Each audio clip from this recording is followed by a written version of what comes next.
Hello students, welcome to my YouTube channel Desi education academy में आप सभी का स्वागत है। स्टूडेंट, फिर से मैं आप लोगों के सामने कक्षा 9वीं का विषय हिंदी का प्रश्न बैंक 2021-22 का संपूर्ण सॉल्यूशन लेके आ चुका हूं। जैसा कि आप लोगों को पता है, आप लोगों को एक बुक मिली होगी जो आप लोगों को पता होगा प्रश्न बैंक वाली, ठीक। उसमें सभी विषय दिए जाएंगे। तो इसमें आप लोगों को उसी प्रश्न बैंक से हम हिंदी वाला लेके आ चुका हूं। तो इसमें मैं आप लोगों को अच्छी तरह से समझाऊंगा बाकायदा कि अगर आप लोगों को जैसे पता ही है कि प्रश्न बैंक से ही 100% आना है, ठीक। तो आप लोग इसको पढ़ लेते हो तो गारंटी के साथ कहता हूँ आपको कोई फेल नहीं करता है। तो चलिए मैं शुरू करते हैं, ठीक। तो सर्वप्रथम आप लोगों के सामने इस प्रकार से प्रश्न बैंक दी जाएगी। फिर आपकी उसी में किताब में लिखा है, इस प्रकार से किताब में पहला पेज पे यही रहेगा, ठीक। फिर दूसरे पेज में आप लोगों के सामने ब्लू प्रिंट भी दिया गया है और तीसरे पेज पे आप लोगों के सामने इस प्रकार से लिखा भी होगा। फिर हम देखते हैं तो चौथे पेज पे देखो आपकी जो बुक मिली है उसमें चौथे पेज में इकाई नंबर फर्स्ट है। तो हम इकाई नंबर फर्स्ट का संपूर्ण हल करेंगे, ठीक। क्योंकि इसमें आंसर भी दिए गए हैं तो मैं आंसर भी आप लोगों को अच्छी तरह से समझाऊंगा। तो आप लोगों को ऑब्जेक्ट के आंसर तो आपकी बुक में भी दिए गए हैं, ठीक, दिए गए ना पीछे, लेकिन आप लोगों को इनके जो प्रश्न के उत्तर हैं वो नहीं दिए गए हैं। तो वो मैं आप लोगों को बताऊंगा, ठीक। और साथ ही इन ऑब्जेक्ट को भी अच्छी तरह से समझाऊंगा ताकि आप लोगों को किसी प्रकार की प्रॉब्लम हो, आप लोग अच्छे नंबरों से पास हो जाओ, ठीक। तो चलिए शुरू करते हैं। जिस प्रकार से आप लोग यहाँ पर देख सकते हो फर्स्ट इकाई, ठीक। तो इस इकाई से आप लोगों के सामने 17 नंबर का आना है, ठीक। अगर आप लोग इस वीडियो पूरा कंप्लीट देख लेते हो तो गारंटी के साथ कहता हूँ आपके 17 नंबर को नहीं तोड़ सकता, ठीक। क्योंकि एक नंबर के तो 7 आना है, एक नंबर के पास स्टूडेंट आना है 7, तो दो नंबर के आना है 3, ठीक। 3 नंबर का नहीं आना है ना, यहाँ पर एक 4 नंबर का आना है, ठीक। तो मैं यहाँ पर कुल प्रश्न की बात करता हूँ 4 प्रश्न आना है पूरे 17 नंबर के। तो चलिए हम लोग देख ही लेते हैं। तो चलिए आप लोगों के सामने यहाँ पे इकाई नंबर फर्स्ट है। सर्वप्रथम मैं आप लोगों के सामने यहाँ पर पढ़ के दिखा देता हूँ।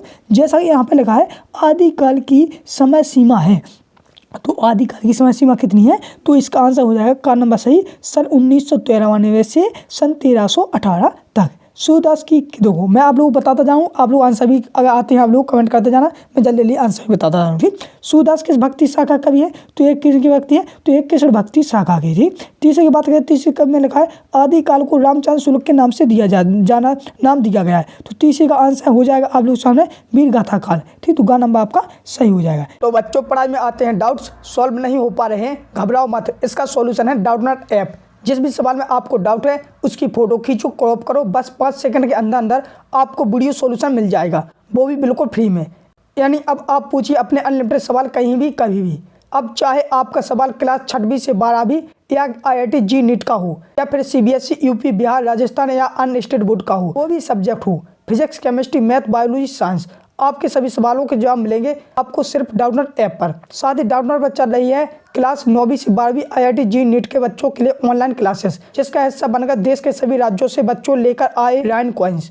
तो आप भी डाउटनट ऐप इंस्टॉल करो, अपने सभी डाउट भगाओ, टॉप रैंक लाओ। इसी प्रकार हम लोग बढ़ते नेक्स्ट है चौथा वीर गाथा काल का श्रेष्ठ महाकाव्य कौन सा है? तो कौन सा है? तो ये हो जाएगा आपका पृथ्वीराज दासू, ठीक। 5वां प्रेम मार्गी शाखा के प्रतिनिधि कवि कौन से हैं? तो प्रेम नादी कौन से हैं? तो ये हो जाएंगे जायसी, ठीक। तो खा नंबर सही हुआ। तो आशा करता हूँ आप लोग अच्छी तरह समझ में आ रहा होगा। तो चलिए हम बढ़ते हैं नेक्स्ट है 6वां प्रश्न। 6वें प्रश्न में आप लोग भी पढ़ सकते हो। यहाँ पे लगा कृष्ण भक्ति शाखा की कवि नहीं है, तो यहीं पे आप लोग कन्फ्यूज हो जाते हैं। इसी प्रकार मैं समझा के बता रहा हूँ। तो यहाँ पे लगा कृष्ण भक्ति शाखा की कवि नहीं है, तो ये नहीं पूछ रहा है तो नहीं है, यहाँ पर हो जाएगा आप लोग सामने दादू, ठीक। तो घा नंबर सही हो जाएगा। अगर पूछते किस भक्ति शाखा के कवि हैं तो आप लोग इनमें भी लगा सकते हैं, जैसे मीराबाई हैं, सूरदास जी हैं, तो ये किस भक्ति शाखा के कवि हैं। अगला है 7वां कविदास की भाषा है। तो 7वां है कविदास की भाषा कैसी है? तो कविदास की भाषा है सधु ककड़ी। 8वां है हिंदी साहित्य का सर्वाधिक लोकप्रिय महाकाव्य है, तो यह रामचरितमानस। 9वां है मूर्ति पूजा का विरोध किया था। तो मूर्ति पूजा का विरोध किसने किया था? तो ये किया था कबीर जी ने, ठीक, कबीर ने, ठीक। 10वां रविदास कवि है, तो यह किनके? संत काव्य धारा के, ठीक। अगला है छायावाद के प्रमुख कवि है। तो छायावाद के प्रमुख कवि कौन से हैं? तो इसमें हो जाएंगे 4, ठीक। छायावाद के प्रमुख कवि 4 हैं। 12वां प्रगतिवादी कवि है, तो प्रगतिवादी कौन है? रामधारी सिंह दिनकर। तो इस प्रकार से आप लोग बिल्कुल सही आंसर है। बिल्कुल आप लोग ना मानो तो आप लोग बाद में मिला भी सकते हो। 13 में नई विधा स्थापित की गई है। तो 13 में नई विधा कब गई थी? तो ये की गई थी सन 1953 में। तो आपका खा नंबर सही हो जाएगा। 14 रस खान ने कब रचना की है? तो रस खान ने कब की थी कब रचना? तो एक की थी रस खान ने की थी 120 बरस, कितनी 120 बरस, सॉरी रस खान ने कब रचना की, तो ब्रज भाषा में की। मैं थोड़ा मिस्टेक हो रहा था, इसके लिए मैं सॉरी मांगता हूँ कि वो हो जाती है गलती। देखो मैं भी तो इंसान हूँ आपकी तरह है, तो जैसे आप पहले, मैं भी स्टूडेंट था, आप सर बन गया हो, तो इसी प्रकार से आपसे भी मिस्टेक हो जाती है, तो इस प्रकार से मुझसे भी, तो इसके लिए मैं सॉरी मांगता हूँ। लेकिन मैं पूरी तरह से मिस्टेक मैं बता भी तो दिया हूँ, यहाँ पर मिस्टेक हो जाती है क्योंकि इंसानी हूँ, इंसान से ही गलती होती है, आप लोग भी समझदार उतना। 15 में कबीरदास ने आयु पाई थी, तो कबीरदास ने आयु कितनी पाई थी, तो 120 वर्ष, ठीक। 16 में कबीर को बड़ी वेदनापूर्ण लग रही है, तो कौन सी लगी है, तो 16 में हो जाएगा आपका आंसर हो जाएगा कोयल की, ठीक। इसी प्रकार से हम बढ़ते नेक्स्ट रहेगा प्रश्न नंबर 17 में लिखा है स्वर्ण किरण रचना है, तो स्वर्ण किरण रचना कौन सी है, तो ये हो जाए 17 सुमंतानंद पंत की। 18 ग्रामीण जीवन पूर्ण रूप से आश्रित होता है, तो ग्रामीण जीवन रूप से आश्रित रहता है, तो ये रहता है कृषि पे। आप लोग भी गांव से होंगे, तो हम लोग ग्रामीण माने तो गांव, और गांव के लोग किस पर आश्रित रहते हैं, मतलब किस पर निर्भर रहते हैं, तो हम लोग खेती पर निर्भर रहते हैं, कृषि पे, ठीक। अच्छे से आया समझ में। इसी प्रकार से मैं आप लोग उदाहरण देकर समझा देता हूँ, ताकि अगर पेपर में आ भी जाए, आपको ध्यान हो जाए, तो आपको ध्यान आ जाए कि ग्रामीण जीवन पूर्ण रूप से आश्रित रहता है, तो गाँव के लोग हैं हम लोग, तो किस पर रहते हैं आश्रित, तो हम लोग खेती पर रहते हैं। तो इस प्रकार से आप लोग कृषि कर दोगे या खेती कर दोगे, तो कृषि लिखा तो कृषि कर देंगे। मेघा आय रचना, तो मेघा आय रचना ये हो जाएगी आपकी सर्वेश्वर दयाल सक्सेना, ठीक। इसी प्रकार से 20वां है सुमंतानंद पंत के काम में किन के शब्दों की प्रधानता हुई है, तो किनकी संस्कृत भाषा की हुई है, तो संस्कृत के शब्दों की। तो आप लोगों के सामने इस प्रकार से समझ आ चुका है, ठीक। हम बढ़ते हैं नेक्स्ट रहेगा प्रश्न क्रमांक 2, ठीक, जिसमें हमको रिक्त स्थान की शब्द की पूर्ति भरना है। तो चलिए, जैसे यहाँ पर को हिंदी साहित्य का स्वर्ण युग माना गया है, तो हिंदी साहित्य का स्वर्ण युग किसे माना गया है, तो ये माना गया है भक्ति काल को, ठीक। और दूसरा है चंद्रदाय प्रसिद्ध कवि हैं, तो ये किसके, तो ये वीरगाथा कालीन के। तीसरा भक्ति काल का प्रारंभ सन कब से हुआ था, तो 1318 से, ठीक। ज्ञान मार्ग भक्ति धारा के प्रतिनिधि कवि कौन से हैं, तो ये हैं कबीरदास, ठीक। 5वां मलिक मोहम्मद जासी का बहुत प्रसिद्ध महाकाव्य है, तो कौन सा है, तो ये हो जाएगा आपका पद्मावत। 6वां है ने बादशाह का कोना झांका है, तो किसी ने झांका है, तो ये झांका आपका सूरदास जी ने। 7वां है मलिक मोहम्मद जासी खालिस्तान काव्य धारा के प्रमुख कवि हैं, तो कौन सी धारा के, हाँ, जैसे यहाँ पे एक बच्चे ने कमेंट कर दिया है सर प्रेम मार्गी, शाबाश बच्चे, तो हाँ, तो इन्होंने बिल्कुल सही बताया है, प्रेम मार्गी। 8वां है प्रगतिवादी का पिता खालिस्तान के समाजवाद के प्रभावित थे, तो 8वें का बताइए, कौन बताएगा जल्दी, हाँ, तो एक भैया ने लिख दिया है कार्ल मार्क्स, शाबाश बेटा। अगला 9वां छायावादी कविता की प्रमुख विशेषता है, तो ये हो जाएगी आपकी अलंकारों की प्रधानता। 10वां नई कविता की प्रमुख विशेषता है, तो ये हो जाएगी आपकी अनुभव प्रधान, ठीक, अनुभव प्रधान। 11वां प्रेमी ढूंढते में फिरो खालिस्तान में मिले ना कोई, तो देखो प्रेमी ना मिले ना कोई, कितना अच्छा है प्रेमी, यहाँ पर प्रेमी आ जाएगा आपका, ठीक। मानस हो तो कहीं रसखानी बासो खालिस्तान गाँव गंवार, तो इसमें हो जाएगा ब्रज गोकुल गाँव गंवारन। इस प्रकार से आप लोग भाग लेना। 13वां है कैदी और कोयल दोनों ही देश की बासी है, तो ये हो जाएगी आप लोगों के सामने 13 में गुलाम देश की बासी है। 14 में है मखमली पेटियों की लटकी छिमियाँ बीच लड़ी, तो यहाँ पे हो जाएगा छिपाए बीच लड़ी, ठीक। कवि 5वां है 15 कवि ने लता का मानवीकरण के रूप में किया है, तो ये है नवविवाहित, ठीक, नवविवाहित, ओके। इस प्रकार से आप लोग सामने यहाँ पे खालिस्तान भी कंप्लीट होते हैं। अब रुकिए, यहाँ पे मैं आप लोगों को खुशखबरी भी देने वाला हूँ साथ ही साथ, तो मैं आप लोग बता दूँ, जिस प्रकार से मैंने 1 महीने पहले एक वीडियो डाली थी, मैंने कक्षा 9वीं की विश्व बैंक हिंदी का, उसमें मैंने संपूर्ण हल बताया था, ठीक। तो उस पर बहुत से बच्चों ने कमेंट किया था, सर आपने बता दिए जब बड़े बड़े प्रश्नों के उत्तर लाइए, तो मैं इस वीडियो में बड़े बड़े प्रश्नों के उत्तर भी लाया हूँ, क्योंकि उसमें मैंने ऑब्जेक्ट के आंसर बताए थे, ठीक। तो उसमें बड़े बड़े ऑब्जेक्ट, अब साथ ही वहाँ पर मुझे कितने 70,000 लोगों ने क्या देखा उस वीडियो को, 70,000 लोगों ने देखा। 70,000 लोगों में से आप लोग भी हो सकते हो, उसी स्टूडेंट है, 70,000 स्टूडेंट ने देखा वो वीडियो, उनमें से आप भी हो सकते हो। अगर जो लोग नहीं है, तो देखो 70,000 में से बच्चों ने मुझे वहाँ पर सब्सक्राइब किया है उस वीडियो से, देखो कितनी अच्छी है, क्योंकि उन लोगों को अच्छे से समझ में आया था, उन्हीं के चलते उन्हीं लोगों ने कमेंट किया कि सर आंसर लाइए, तो उन्हीं बच्चों के चलते मैं ये वीडियो लाया हूँ। हो सकते आप ही लोगों ने कमेंट किया होगा, तो मुझे अच्छा है कि आप लोग इस प्रकार से कमेंट कर दे, तो मैं आप लोगों के लिए वीडियो लाता हूँ, ठीक। तो इसी प्रकार से अगर आप नए हैं इस चैनल में, तो सब्सक्राइब कर लेना। सब्सक्राइब करने से यही फायदा होता है कि मैं जो वीडियो लाया हूँ इसका पूरा सॉल्यूशन, तो जो बच्चे जुड़े थे मुझसे, तो उनको फायदा हो जाएगा कि सर वो पूरे प्रश्नों के आंसर बता रहे हैं और अच्छे से समझा रहे हैं, तो इस प्रकार से आपको ही फायदा हो जाता है। जैसा कि यहाँ पर देखो बच्चे, बहुत से बच्चे करने लगे सब्सक्राइब। थैंक यू बच्चे लोग, इसी प्रकार से आप लोग सब्सक्राइब करिए, क्योंकि मैं आप लोगों को देखो हिंदी का बताने वाला हूँ, पूरा संपूर्ण हल बताऊँगा। इकाई बाई इकाई 1 इकाई 2 है, इसी प्रकार से गणित का समझाऊंगा, इंग्लिश का समझाऊंगा। इंग्लिश का मैं बहुत कठिनाई होती है बच्चों को, पर इंग्लिश में मैं आप लोग बता दूँ, इंग्लिश में कुछ नहीं करना पड़ता, बस समझना पड़ता है। देखो इंग्लिश में मैं आप लोगों को ऐसी ऐसी ट्रिकें बता दूंगा कि आप लोग भी कहोगे सर मान गए। तो यहाँ पर सब्सक्राइब बहुत से बच्चों ने कर लिया है। चलो थैंक यू। अब मैं चलिए बकवास नहीं करते हैं, आप लोग ये सही जोड़ी भी बना कर दिखा देता हूँ। ठीक, तो बताऊँगा सही जोड़ी। हाँ तो चलिए मैं बता देता हूँ। तो सही जोड़ी देख लीजिए आप लोग, फिर मैं यहाँ पर आंसर भी बताऊँगा उनकी सभी की। ठीक, तो चलिए सही जोड़ी, जैसे कि यहाँ पर है सही जोड़ियाँ आप लोग। रामचरितमानस तो किसने लिखा था? तो तुलसीदास जी ने, आप लोग पता है, तो ये हो जाएगा आपका तुलसीदास। इसके बाद कृष्ण भक्त किसके हैं? मीराबाई। ठीक, और सूफी संत जायसी। ठीक, कबीरदास का हो जाएगा आपका बाह आडम्बरों विरोध। और कृष्ण भक्ति धारा किसकी है? तो ये हो जाएगी वल्लभाचार्य। ठीक, इस प्रकार से दूसरी की बात करें, दूसरी की है छायावाद प्रकृति के मानवीकरण। ठीक, और प्रगतिवादी नागार्जुन। ठीक, और नई कविता 1953 से अब तक। ठीक, आधुनिक काल भारत युग, वो ये रसवाद छायावाद। तो इस प्रकार से आप लोग उनकी भी मिला सकती हो। ठीक, अगला है तीसरे के आंसर की बात करते हैं। तीसरे में आप लोगों के सामने पहले का हो जाएगा आपका साखी से। ठीक, साखी से सुजान रसखान, तो ये हो जाएगा आपका रसखान से। ठीक, ग नंबर पर गर्म हवाएं हो जाएंगी आपकी सर्वे दयाल सक्सेना की। माखनलाल चतुर्वेदी, तो इनने कौन सी लिखी थी? इनने लिखी थी हेमतरंगी। सुमंतानंद पंत बीड़ा पल्लव। तो इस प्रकार से आप लोग सामने सही जुड़ी भी कंप्लीट हो गई हैं। अब एक वाक्य में उत्तर लिखिए। अरे बच्चे लोग, एक वाक्य में उत्तर बहुत ही सरल रहता है। तो चलिए मैंने एक वाक्य में आंसर भी बता देता हूँ। एक वाक्य में दो, इस बार जैसे मिलेगा सूरदास ने किसकी बाल लीलाओं का वर्णन किया है? तो इसमें लिखना आप लोग कृष्ण की। किसकी? कृष्ण की। भक्ति काल की राम भक्ति शाखा प्रमुख कवि कौन है? तो तुलसीदास जी हैं। बीजक किसकी रचना है? तो बहुत से है, कबीरदास की है। चौथा है सगुण भक्ति की कितनी शाखाएं होती हैं? तो 2 होती हैं। कौन कौन सी? वो आपको पता होगा। 5वां है भक्ति काल के नाम का आधार क्या है? तो भक्ति की भावना की प्रधानता। 6वां है वीर गाथा काल में किस काव्य की शैली प्रमुखता रही है? तो 6वें में आप लोग लिख देना प्रबंध काव्य शैली की थी। 7वें में लिखा है छायावाद के प्रमुख 4 स्तंभ कौन कौन से हैं? तो देखो 4 कौन से हैं। एक हो जाएगा आपका सुमंतनंदन पंत, एक हो जाएगा महादेवी वर्मा, एक हो जाएगा सूर्यकांत त्रिपाठी निराला, एक हो जाएगा जयशंकर प्रसाद। तो इन 4 के नाम बता दिए। अगर नहीं सुन पाए तो आप लोग वीडियो को पीछे भी करके देख सकते हो। ठीक, 8वां है प्रलय सृजन रचना किस कवि की है? तो ये हो जाएगी आप लोगों की 8वें की हो जाएगी सुमंतनंदन पंत की। ठीक, 9वां है वह तोड़ दी पत्थर कविता किस कवि से लिखी है? सूर्यकांत त्रिपाठी निराला से। 10वां है नई कविता की कोई एक विशेषता लिखिए। तो आप लोग लिख दीजिए क्षण का महत्व होता है और शिल्पगत नवीनता बुद्धिता भी होता है।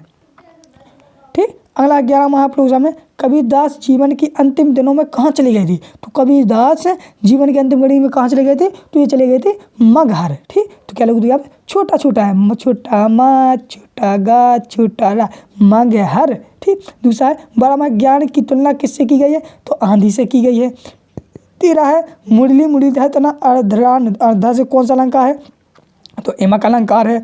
कबीर रसखान किसके अनंत हैं? तो कृष्ण जी के हैं। तो एमक कृष्ण हो जाएगा। कोयल अपने गीतों के माध्यम से अंग्रेजी सरकार के विरुद्ध किसको बढ़ावा देती है? तो ये देती है संघर्ष को। ठीक, 16वां है सुमंतानंद पंत के किसके विचारों से प्रभावित होकर कॉलेज छोड़ दिया था? महात्मा गांधी जी के।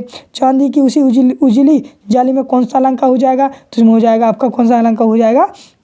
17वें का हो जाएगा आपका गांधी। ठीक, अगला हो जाएगा आप लोगों के सामने 18वां मिलेगा गाँव में शहरी मेहन गाँव दमाद की तरह सज धज कर कौन आया है? तो मेघ आया है। मेघ माने बादल आया है।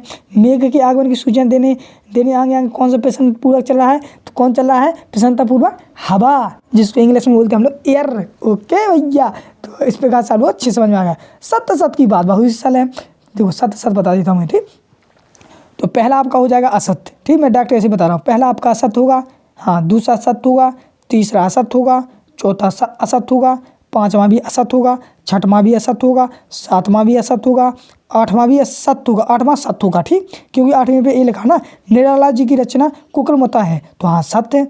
9वां भी आपका सत्य होगा, 10वां भी सत्य होगा, 11वां भी सत्य होगा और 12वां भी असत्य होगा, क्योंकि 12वीं में कल ही को कितने समुझे में इमक अलंकार है, तो बिल्कुल नहीं है, तो ये असत्य होगा। 13 भी आपका सत्य होगा, 14 भी सत्य होगा, और 14 भी सत्य होगा, 15वां असत्य होगा, क्योंकि 15 में लिखा है जेल में स्वतंत्र सेनानियों से कार्य नहीं कराया जाता है, तो ये असत्य है भैया, कार्य कराया जाता है। 16 भी आपका सत्य होगा, और 17 भी सत्य होगा, और 18 आपका असत्य होगा, क्योंकि 18 में है पानी पारस भर के रूपक अलंकार है, तो भैया असत्य है, रूपक अलंकार नहीं है। अब देखिए निम्नलिखित प्रश्नों के उत्तर 30 शब्दों में लिखिए। ठीक, अब इसी प्रश्नों के दो इन्हीं प्रश्नों के आंसर आप लोगों को कहीं नहीं मिलेंगे। ठीक, ये आपको मिलेंगे सिर्फ इसी बुक में मिलेंगे, जो प्रश्न बैंक वाली बुक में नहीं मिलेंगे। ना ये आपको कोई बताएगा, कितनी वीडियो देखो कोई नहीं बताएगा, लेकिन आपका भाई, आपका सर समझो, आप अपने बड़े भाई समझो, इनके आंसर बताएगा। तो चलिए हम अब आंसर की ओर बढ़ते हैं, चाहे वीडियो कितना भी लंबा हो। देखो अपन लोग, देखो जब अपन लोग रहते हैं तो हम लोग क्या वीडियो तो देख लेते हैं, हंसी मजाक की तो देख लेते हैं कि नहीं, लेकिन अब पढ़ाई के बारे में भी देखना चाहिए, क्योंकि बहुत ही ज़रूरी है पढ़ाई के बारे में। क्योंकि ये 30 मिनट का वीडियो अपन को जब पास करा सकता है, तो क्यों नहीं हम लोगों ने देखें हैं। तो चलिए हम लोग आंसर देखते हैं। तो जैसे पहला प्रश्न है आप लोगों के सामने यहाँ पर, चलिए मैं आप लोगों आंसर दिखा दूँ। पहला प्रश्न है वीर गाथा काल की कोई 2 विशेषताएं लिखिए। तो चलिए मैं बोलता हूँ, आप लोग लिखिए वीर गाथा काल की 2 विशेषताएं। वीर और श्रृंगार रस की प्रधानता एक विशेषता हो जाएगी, दूसरा हो जाएगा युद्ध सजीव वर्णन किया गया। ठीक, तो ये 2 हो जाएंगे। दूसरा प्रश्न है वीर गाथा काल की प्रमुख 4 कवियों के नाम। तो एक लिखिए आप लोग नरपति नाल है क्या, इस प्रकार से लिख लो, दो नरपति नाल है। ठीक, नाल। ठीक, और दूसरा हो जाएगा आपका चंद बरदाई। ठीक, चंद बरदाई। ठीक, तीसरा हो जाएगा आपका अमीर खुसरो। ठीक, खुसरो। और चौथा हो जाएगा आपका दलपति विजय। ठीक, दलपति विजय लिख लेना। ठीक, तो दलपति विजय तो आप लोग लिख लेंगे, तो दूसरे का आंसर हो जाएगा। ठीक, और तीसरे हो जाएगा आदिकाल की वीर कथा काल क्यों कहा जाता है। तो आप लोग लिख सकते हो आदिकाल की वीर कथा काल क्यों कहा जाता है। चलिए मैं बोलता हूँ, हिंद की भाषाओं के प्रारंभिक काल को चारण काल सर्वप्रथम अंग्रेज भाषा विज्ञानी सर जॉर्ज ग्रेथसन, क्या सर जॉर्ज ग्रेथसन, ठीक, जॉर्ज ग्रेथसन ने कहा। उन्होंने ही भारत की संपूर्ण भाषाओं का वैज्ञानिक अध्ययन और सर्वेक्षण किया था, इसीलिए वीरगाथा काल कहा जाता है। ठीक, आप लोग लिख लेना। अब है कौन सा तीसरा हो गया है, हाँ चौथे की बात करें तो चौथे में लिखा है वीरगाथा काल के प्रमुख 2 कवि उनकी रचना है। तो चौथे क्या लिखिए चंद बरदाई और पृथ्वीराज रासो, इनकी क्या हो जाएगी, रचना हो जाएगी। ठीक, नरपति नाल और लिखिए बेसल देव रासो। ठीक, ये हो जाए चौथी का। 5वें का बात करते हैं, 5वें भक्ति काल को स्वर्ण क्यों कहा जाता है। तो मैं ऐसा करता हूँ कि जो बड़े आंसर हैं इनके आंसर मैं आप लोगों को बड़ा पढ़ के नहीं यहीं वीडियो में दिखा देता हूँ। ठीक, तो चलिए अभी हाल में आप लोग 5वें वाले को छोड़ दीजिए, जो 6वें वाले को देखिए। आप लोग 6वें लगा भक्ति काल के प्रमुख 2 कवियों के नाम उनकी रचना है। तो देखो भक्ति काल की एक हो जाएगी आपकी सूरदास की रचना हो जाएगी सूरसारावली, और मीराबाई की रचना हो जाएगी गीत गोविंद टीका। ठीक, इस प्रकार से 7वें की बात करते हैं। 7वें की भक्ति काल की कोई 4 शाखाएं लिखिए, चारों के नाम। तो चलिए भक्ति काल की आप लोग शाखाओं के नाम लिखिए। ज्ञानसरी शाखा, दूसरी हो जाएगी प्रेमासरी शाखा, तीसरी हो जाएगी कृष्णासरी शाखा, चौथा हो जाएगी रामसरी शाखा। ठीक, 8वें में लिखा है रामचरित धारा के प्रमुख कवि उनकी रचना है। तो हो जाए एक हो जाएगी आपकी रामानंद। ठीक, रामानंद हो जाएंगे ये, इन्होंने लिखी हनुमान जी की आरती। ठीक, और दूसरे हो जाएंगे अग्रदास ध्यान मंजारी। ठीक, तीसरे हो जाएंगे तुलसीदास और रामचरित मानस, केशवदास कवि प्रिया। ठीक, इस प्रकार से 8वें हो जाएगी। और 9वां हो जाएगी आपकी कौन सी, नौवें सगुण काव्य धारा की 2 विशेषता लिखिए। तो आप लोग लिख लीजिए सगुण भक्ति में ब्रह्मा का अवतार। ठीक, दूसरे लिखिए सगुण काव्य में गुण आकार की कल्पना की जाती है। ठीक, 10वें में लिखते हैं 10वें के 2 कबीर लिख लीजिए, कबीर। ठीक, कबीर की हो जाएगी कबीर व्यंजक। ठीक, व्यंजक। ठीक, कबीर व्यंजक। और रैदास के लिए रैदास की वाणी। ठीक, इस प्रकार से रचना हो जाएगी। ठीक, इस प्रकार से 11वां 12वां 13वां।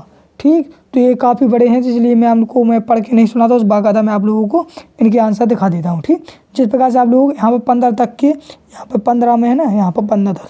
ठीक, 15 तक आप लोग इनको अब यहाँ में छोड़ दीजिए। 16 से आप लोग इनके आंसर लिखिए। ठीक, मैं इस वीडियो के आगे दिखाता हूँ। चलिए मैं 16 के आंसर दिखाता हूँ। तो फ्रेंड्स आप लोगों के सामने 16वीं का आंसर ये रहा, जो आप लोग यहाँ पर देख सकते हो, क्योंकि 16वीं प्रश्न में लिखा है आप लोगों के सामने 16 में लिखा है ग्राम श्री, तो यहाँ पर लगा है सॉरी मैं अब यहाँ पर बता देता हूँ 16वीं प्रश्न का आंसर। तो 16वें प्रश्न है आप लोग सामने, यहाँ पर 16वें प्रश्न लिखा है तीसरे दोहे में कवि ने किस प्रकार के ज्ञान को महत्व दिया है। तो आप लोग देख सकते हो तीसरे दोहे में कवि ने किस प्रकार के ज्ञान को महत्व दिया है। तो उत्तर लिखिए आप लोग, यहाँ से उत्तर लिखना आप लोग, कहाँ से, यहाँ से।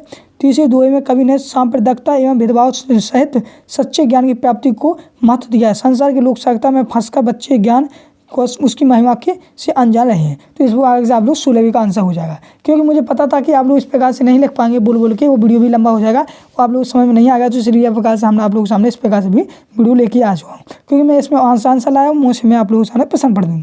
अब प्रश्न 17वां लिखा है इस संसार से सच्चा संत कौन है। तो इस संसार में सच्चा संत कौन सा है। तो चलिए मैं आप लोग इसका आंसर, तो ये इसका आंसर है, ठीक। तो आप लोग लिखना है उत्तर यहाँ से, इस कबीर के अनुसार सच्चा संत वही कहलाता है जो सांप्रदायिक भेदभाव, सांसारिक मोह माया से दूर, सभी स्त्रियों में स्वभाव, सुख दुख, लाभ हानि, ऊंच नीच, अच्छा बुरा तथा निश्चल भाव से प्रमुख भक्ति में लीन रहा हो, ठीक। तो ये हो जाएगा आपका 17वीं का आंसर, ठीक। 18वीं की बात करते हैं तो 18वीं का आंसर ये हो जाएगा, क्योंकि 18वें प्रश्न में लिखा है ईश्वर मनुष्य को कहाँ कहाँ ढूंढता है। तो आप लोग लिखोगे आंसर, ईश्वर मनुष्य को देवालय, मस्जिद, काबा तथा कैलाश में ढूंढता है, ठीक। मनुष्य ईश्वर को, ठीक। इस प्रकार से आप लोग सामने ये आंसर हो जाएगा 18वीं का, ठीक। 19वीं की बात करते हैं तो 19वीं का आंसर आप लोग सामने ये हो जाएगा, ठीक। तो आप लोग इस प्रकार से 19 कभी का ये आंसर पढ़ लीजिए, ठीक। प्रश्न आप लोग पास होगा ही, प्रश्न आप लोग पास है, 19वीं का आंसर ये हो जाएगा, ठीक। इसी प्रकार से 20वीं की आंसर करते हैं तो प्रश्न आप लोगों की बुक में भी लिखा है, तो 20वीं का आंसर ये हो जाएगा, क्योंकि 20वें प्रश्न में लिखा है ब्रजभूमि के प्रति कवि का प्रेम किन के रूपों में अभिव्यक्त होता है। तो आप लोग लिख सकते हो ब्रजभूमि के प्रति कवि का प्रेम अनन्य रूपों में अभिव्यक्त हुआ है। कवि ने व्यक्त किया है कि वह अगले जन्म में मनुष्य के रूप में ब्रज गाँव में ही जन्म लेना चाहते हैं और वहीं बसना भी चाहता है। वहाँ रसकर वो ग्वालों और श्री कृष्ण के साथ खेलना चाहते हैं, उनकी मस्ती भी करना चाहते हैं। तो ये हो जाएगा आप लोगों के सामने 20वीं का आंसर, ठीक। अगला 21वें, तो 21वें का आंसर ये हो जाएगा। तो आप लोग इस प्रकार से वीडियो को अच्छी तरह से पढ़ लीजिए, लिख लीजिए। और 22वें की बात करते हैं तो 22वें प्रश्न का आंसर ये हो जाएगा, ठीक। इसी प्रकार से 23वें प्रश्न का आंसर ये हो जाएगा, ठीक।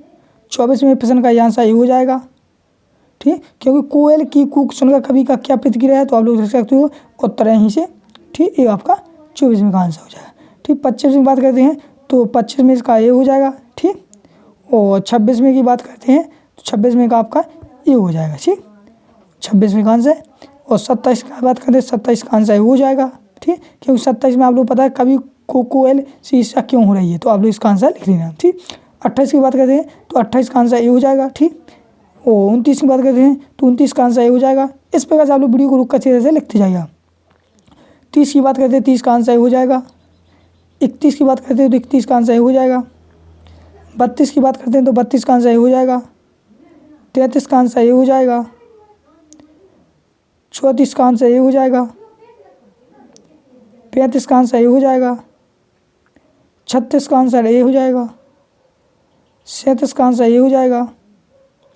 38 का आंसर हो जाएगा, ठीक। 29 की बात करते हो 29 का आंसर हो जाएगा। 39 की बात करते हो 39 का आंसर हो जाएगा, ठीक। इसी प्रकार से बढ़ते हम नेक्स्ट रहेगा आपका 40वां। तो लास्ट रहा है 40वां, ठीक। तो इस प्रकार से आप लोग सामने लास्ट आंसर है 40वां। अब देखते हैं हम लोग, तो इस प्रकार से आप लोगों के सामने मैंने इकाई फर्स्ट कक्षा 9वीं हिंदी की संपूर्ण हल करा दी है, इकाई, ठीक, फर्स्ट। अब रह गया आपके नीचे क्या रह गया है, आपके नीचे रह गया यहाँ पे निम्नलिखित काव्यांश का संदर्भ प्रसंग व्याख्या कीजिए। तो संदर्भ प्रसंग व्याख्या 4 नंबर का है। इसको मैं डिटेल से एक अलग से वीडियो में बताऊंगा, क्योंकि रटने वाली बात नहीं, इसको समझने वाली बात है, ठीक। तो ये वीडियो काफ़ी लंबा हो गया है, तो इस प्रकार से मैंने सोचा ये संदर्भ प्रसंग 4 नंबर का मैं अलग से वीडियो लाऊंगा, मात्र 3 या 4 मिनट की। उसमें आप लोग इसी प्रकार से अच्छे दिल से अपनी भाषा में, तुम्हारी भाषा, हमारी भाषा, जिस भाषा में उस प्रकार भाषा में समझा दूंगा, ताकि आप लोगों को किसी प्रकार की दिक्कत ना हो। देखो संदर्भ प्रसंग साहित्य में व्याख्या ये आपको वो रटने की जरूरत नहीं रहती है, इसको सिर्फ समझने की जरूरत रहती है। आप लोग भी इतने समझदार हैं, तो अब आप लोगों को कुछ नहीं करना, बस एक ही मकसद रह गया है। आप लोग अगर सब्सक्राइब नहीं है तो सब्सक्राइब जरूर कर लेना। सब्सक्राइब करने से यही फायदा होता है कि जो मैं नेक्स्ट वीडियो लाऊं वो सब प्रथम मिल जाए। जैसे यहाँ पर मीना ने कर लिया है, अजय ने भी कर लिया है, संजय ने भी कर लिया है, लेकिन आप रह गए थे तो आप भी करने वाले हैं। हाँ, जैसे आपने भी कर लिया, जी भैया देख रहे हैं तो इन्हें देखने दो, तुमने कर लिया, ठीक है। अब जैसा कि मैं बता दूं, और साथ ही यहाँ पर कमेंट में एक कमेंट कर दीजिए, बस लास्ट बार कह रहा हूँ, कमेंट में ये लिखिए सर मैंने पूरा वीडियो देख लिया है। तो मुझे दिल को तसल्ली मिलेगा, क्योंकि आप लोग देखते हो कितने दिल से दिमाग से मैं आप लोगों के लिए समझा रहा हूँ। तो यहाँ पर कमेंट में बहुत से बच्चे लिखने लगे थैंक यू, अब मेरी मेहनत रंग ला रही है। तो थैंक यू आप सभी का। मिलते हैं हम लोग नेक्स्ट वीडियो में। इतनी अच्छी मेहनत के साथ पढ़ते हैं और पढ़ाते हैं। तो जय हिंद, जय भारत।